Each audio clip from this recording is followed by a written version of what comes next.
नमस्कार, मी अश्विनी. नवी मुंबई संवादमध्ये आपले स्वागत.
काल काल जो प्रकार झाला तो फार वेगळा प्रकार होता, कलेचा प्रकार होता आणि अशा पद्धतीने टीका टिप्पणी करायला प्रत्येकाला स्वातंत्र्य आहे, पण अशा पद्धतीने बोलणं ते पण उपमुख्यमंत्र्याच्या बाबतीत हे फार त्यांनी चुकीचं बोललेलं आहे. त्याचा आम्ही निषेध नवी मुंबईमध्ये सकाळपासून निषेध वगैरे होत आहे, पण आज आम्ही त्याच्या विरोधात आम्ही FIR सुद्धा नोंदवायला इथं आलेलो आहोत आणि FIR नोंदणी करून घेतलेली आहे. पुढची भूमिका आता जे पक्ष संघटनेच्या माध्यमातून जी भूमिका असेल ती भूमिका आमची असेल. महाराष्ट्र राज्याचे आदरणीय उपमुख्यमंत्री एकनाथ शिंदे साहेब, शिवसेनेचे मुख्य नेते एकनाथ शिंदे साहेब यांच्या अनुषंगातून कुणाल कामरा हा कॉमेडियन याने खार येथे कार्यक्रमामध्ये अशी टीकात्मक त्या ठिकाणी चार ओळी त्यांनी गायलेली आहे आणि त्याचबरोबर स्पष्टीकरण देताना सुद्धा त्यांनी तशा प्रकारचे आक्षेपार्ह वक्तव्य केलेलं आहे.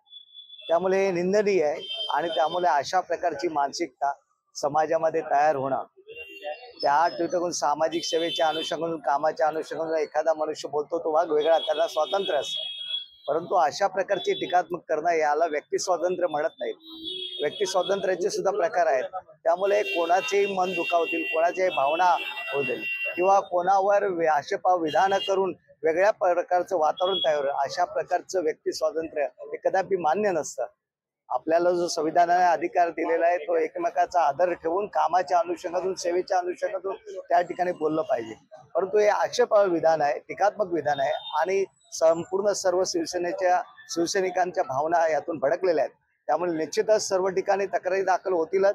आज आम्ही सुद्धा या ठिकाणी तक्रार दाखल केलेली आहे आणि भविष्यात जर का अशा प्रकारचं वातावरण त्यांनी पुन्हा तयार करायचा प्रयत्न केला तर कुणाल कामराला त्या ठिकाणी शिवसैनिक जागा दाखवतो. कोड जेव्हा सांगेल तेव्हा सांगेल, पण कुणाल कामराला शिवसैनिक काय आहे हे दाखवण्याची एवढी हिंमत शिवसैनिकांमध्ये आहे आणि त्याच्यामुळे त्यांना 2-3 दिवसामध्ये समजेलच.